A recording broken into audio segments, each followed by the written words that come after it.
Hi, I'm Phil, Project Manager at Nummax, and today I want to show you, in this video, I want to show you a brand new thing we have added in Nummax Manager AIO. We have created a shared library from Nummax, which is free for you to use, in which there are a batch of backgrounds and animation that you can use to create your own content.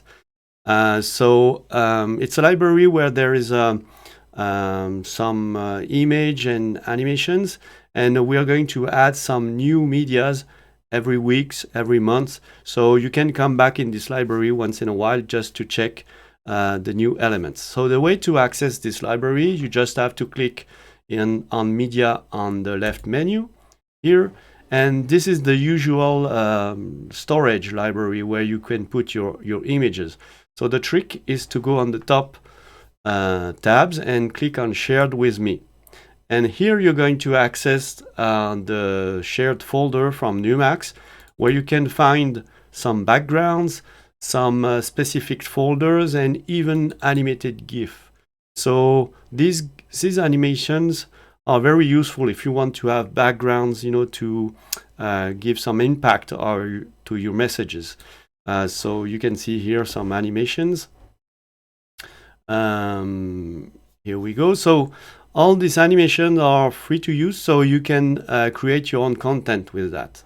So now I'm going to show you how to do it.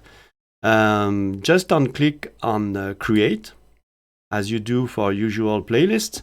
Make sure in the library that you have selected the shared library, so you can access all our elements. And make sure the name of your playlist, the dimension of your display. Then you just have to drag and drop the element. And let's create some discount announce. Discount minus 50%. Here we go. Let's put it full screen. We're going to add an outline, black outline. Here we go.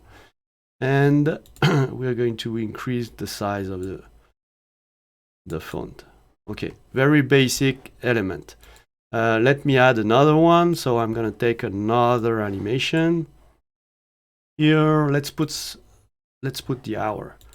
So I put it full screen. Let's just select hours and minutes. Increase the size. And we'll change the color to dark blue. Here we go. Change this. Okay, now once you created playlist with those elements, you just have to save your playlist. And as you know it, then you can schedule this playlist. Here I am in my training displays. So let me just drag and drop my new playlist. I'll put it first, apply to my displays. And let's go in my terminals, and I'm gonna check if okay, here we go. So actually you don't see the animation here on the screen capture, but in real life the animation is working. So that's the way to use the Nummax library. Do not hesitate to go sometimes to check the new elements we've added into it. And it's free to use for you to create your own content. So thanks for watching. Bye.